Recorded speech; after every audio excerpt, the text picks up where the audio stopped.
सहकार प्रणाम। सहकार साथियों, जैसा कि हम एमपेक्स यानी कि multipurpose primary agriculture cooperative societies के मॉडल बायलॉज की चर्चा कर रहे हैं।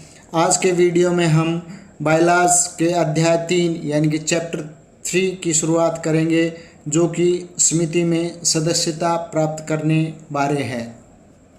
वीडियो को जन जन तक पहुंचाने के लिए शेयर करें, लाइक करें तथा चैनल को सब्सक्राइब ज़रूर करें।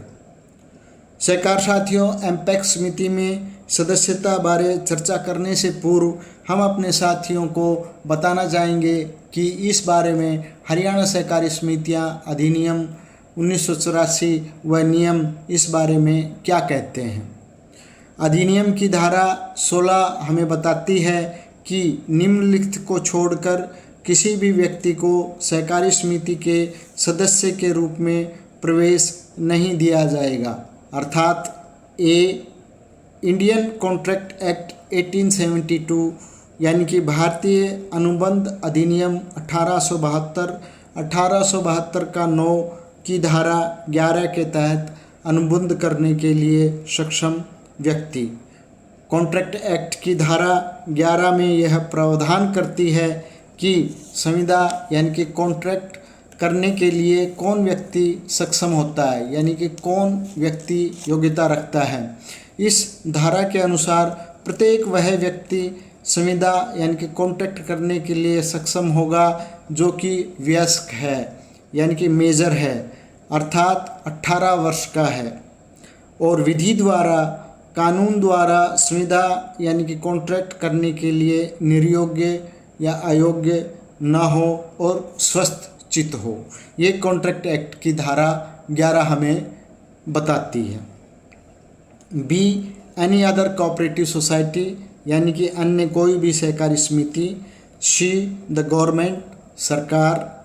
और डी, ऐसे वर्ग या व्यक्तियों का वर्ग या व्यक्तियों का संघ, कॉरपोरेट बॉडीज़, फर्म या जॉइंट स्टॉक कंपनीज, जैसा कि समिति के उपनियमों में कहा गया है, बशर्ते कि सहकारी ऋण और सेवा समिति यानी कि PCCS, primary credit cooperative societies, किसान सेवा सोसाइटीज़ यानी कि FSS या प्राइमरी एग्रीकल्चर डेवलपमेंट बैंक यानी कि PRDB बैंक के सदस्य के रूप में प्रवेश के लिए पात्र व्यक्ति को समिति के कार्यालय में ऐसे प्रवेश के लिए आवेदन की प्राप्ति की तारीख से 60 दिनों की समाप्ति पर उसके सदस्य के रूप में प्रवेश दिया गया माना जाएगा, यानी कि डीम टू बी मेंबर माना जाएगा।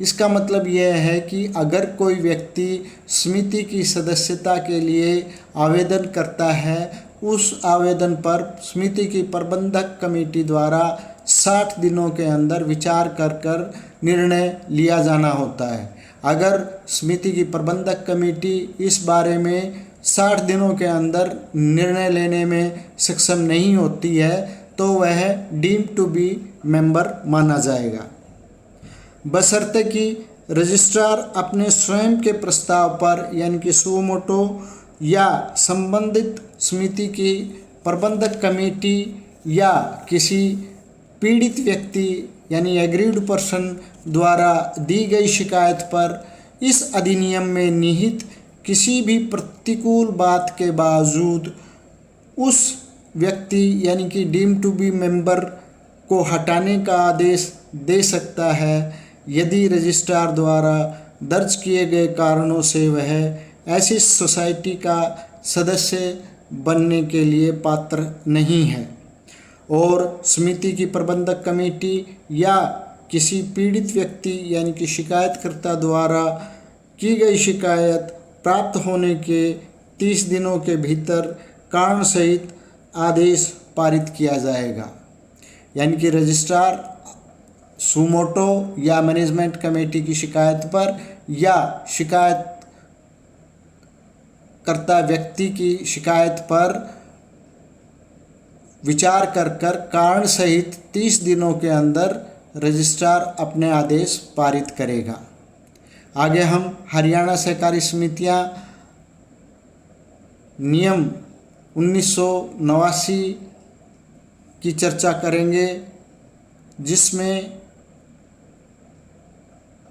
डिस्क्वालिफिकेशन फॉर मेंबरशिप यानी कि सदस्यता के लिए अयोग्यता बारे चर्चा करेंगे।